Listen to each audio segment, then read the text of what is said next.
Manasseh was 12 years old when he began to reign, and he reigned 55 years in Jerusalem. And he did what was evil in the sight of the Lord, according to the abominations of the nations whom the Lord drove out before the people of Israel. For he rebuilt the high places that his father Hezekiah had broken down, and he erected altars to the Baals, and made Asheroth, and worshipped all the host of heavens, and served them. And he built altars in the house of the Lord, for which the Lord had said, In Jerusalem shall my name be forever. And he built altars for all the hosts of heaven in the two courts of the house of the Lord. And he burnt his sons as an offering in the valley of Hinnom, and used fortune telling and omens and sorcery, and dealt with mediums and necromancers. He did much evil in the sight of the Lord, provoking him to anger. And the carved image of the idol that he had made, he set in the house of God, of which God said to David and to Solomon his son, In this house and in Jerusalem, which I have chosen out of the tribes of Israel, I will put my name forever. And I will no more remove the foot of Israel from the land that I appointed for your fathers, if only they will be careful to do all that I have commanded them, all the law, the statutes, and the rules given over to Moses. Manasseh led Judah and the inhabitants of Jerusalem astray, to do more evil than the nations whom the Lord destroyed before the people of Israel. The Lord spoke to Manasseh and to his people, but they paid no attention.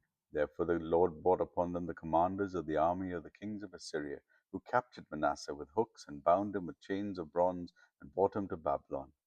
And when he was in distress, he entreated the favor of the Lord his God, and humbled himself greatly before the God of his fathers. He prayed to him, and God was moved by his entreaty, entreaty, and he heard his plea and brought him back to Jerusalem into his kingdom. Then Manasseh knew that the Lord was God.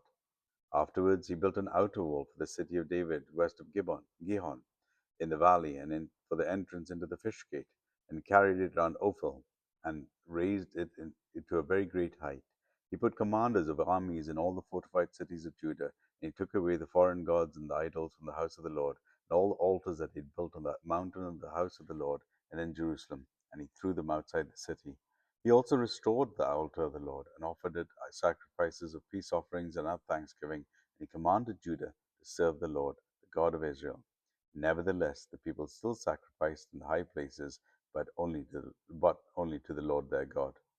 Now the rest of the acts of Manasseh, and his prayer to the God, and the words of his seers who spoke to him in the name of the Lord, God of Israel, behold, they are in the Chronicles of the kings of Israel.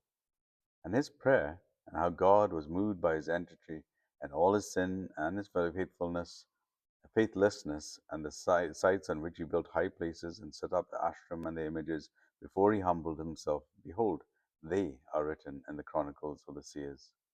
So Manasseh slept with his fathers, and they buried him in his house, and Amon his son reigned in his place. Amon was 22 years old when he began to reign, and he reigned 2 years in Jerusalem. And he did what was evil in the sight of the Lord, as Manasseh his father had done. Amon sacrificed to all the images that Manasseh his father had made him, and served them. And he did not humble himself before the Lord, as Manasseh his father had humbled himself. But this Amon incurred guilt more and more. And his servants conspired against him, and put him to death in his house. But the people of the land struck down all those who had conspired against King Ammon, and the people of the land made Josiah his son king in his place. 2 Chronicles chapter 33.